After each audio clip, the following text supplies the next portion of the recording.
আলাইকুম গাইস, আশা করি সবাই ভালো আছেন।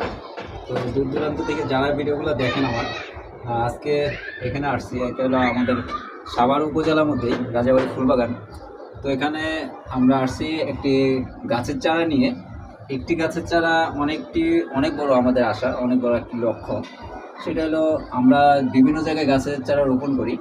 তো এখানে যেখানে যেখানে গাছের চারা রোপণগুলো করি, ওখানে আপনার বেশিরভাগই ওনাদের যে বাড়ির পাশ বলেন বা রাস্তাঘাট বলেন, এখানে জায়গা থাকে।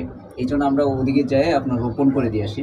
তো আমরা যারা ঢাকা শহরে ফ্ল্যাটে থাকি বা বাসাবাড়ি এরকম আমাদের সিস্টেম, তারা কিন্তু আপনারা ইচ্ছা শক্তি থাকলেও গাছ রোপণ করতে পারে না।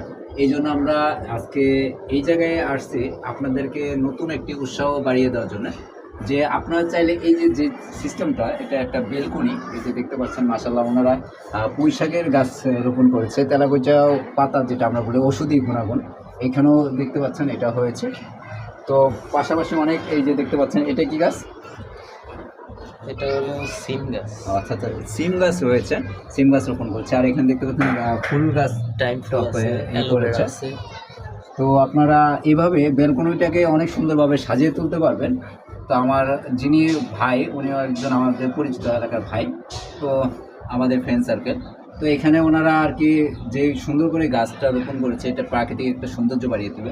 এই বাম পাশে আমার পিছনে আছে একটা রাস্তা, এই রাস্তা থেকে যখনই আপনার দৃশ্যনীয় এই বিল্ডিংটা দেখবে, তখন এই গাছগুছালি দেখলে অনেক শান্ত হবে। তো আশা করি আপনারা সবাই এভাবে গাছ রোপণ করবেন। তো আজকে এখানে নিয়ে আসছে একটি, যেহেতু বাসায় দিব, ফল গাছ বেশি বড় দেওয়া যাবে না। তো এখানে দেখতে পাচ্ছেন এটা ডালিম গাছ বলি আমরা, আনার ফল বলে। তো এই ডালিম গাছটি এখন এখানে রোপণ করে দিয়ে যাবো, উনি আগে থেকে ব্যবস্থা করে রেখেছে, এর জন্য ওনাকে অনেক অসংখ্য ধন্যবাদ। তো আপনারা সবাই বেশি বেশি এরকমভাবে সুন্দর করে গাছ রোপণ করুন, দেশটিকে আরও সুন্দর করে সাজিয়ে তুলুন। তো আশা করি সবাই এরকম ইচ্ছা শক্তি বাড়াবেন। এখন আমরা এই গাছটি রোপণ করি, কথা না বলি।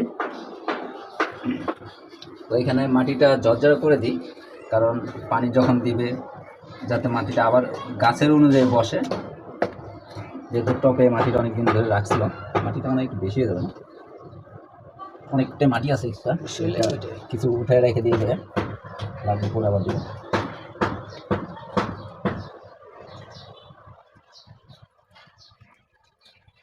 তো আমরা যাদের জায়গা আছে তারা তো জায়গা অনুযায়ী রোপণ করবো, যাদের নাই এভাবে বাসা বাড়িতে থাকেন আমাদের মতন, তারা ইচ্ছা করলে এরকম টপে টপে গাছের চারা রোপণ করতে পারেন।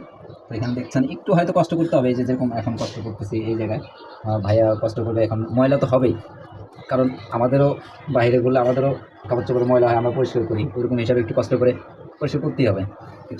সৌন্দর্য রাখতে হলে, সৌন্দর্য থাকতে হলে, সুস্থ থাকতে হলে গাছ লাগবে আমাদের। গাছ আমাদের সুস্থর একটা অংশ। তো আশা করি সবাই বেশি বেশি এরকম করে গাছ রোপণ করে দিয়ে দিন। তো মোটামুটিভাবে হয়ে গেছে, বেশি করবো না।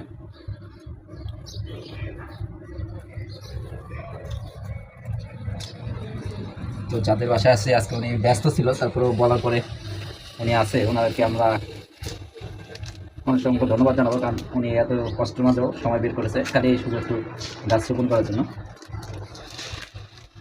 এরকম যে প্লাস্টিকটা থাকলে, যদি নার্সারি থেকে নিয়ে আসেন, প্লাস্টিক অবশ্যই থাকবে, প্লাস্টিকটা খুলে ফেলবেন, নয়তো শিকড়টা ছড়াতে পারবে না। পরবর্তীতে এটা আবার বড় কিছুতে ট্রান্সফার করতে হবে।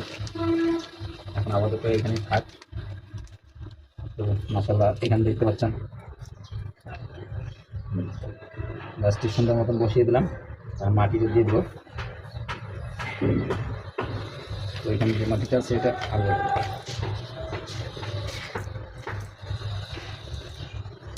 তো যাদের বাসায় এরকম জায়গা আছে তারা গাছ রোপণ করবেন। আর পাশাপাশি যদি হেল্প লাগে আমাদের কাছ থেকে জেনে নেন মেসেজে।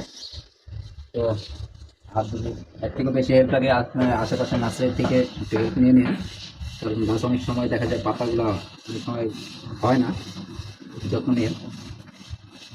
তো মাশাআল্লাহ এখানে অনেক সুন্দরভাবে হয়ে গেছে, গাছটি রোপণ করা শেষ হলো। তো আমরা এখন রেখে দেবো। সবাই ভালো থাকবেন, সুস্থ থাকবেন, এরকম গাছ রোপণ করুন। খোদা হাফেজ, আসসালামু আলাইকুম।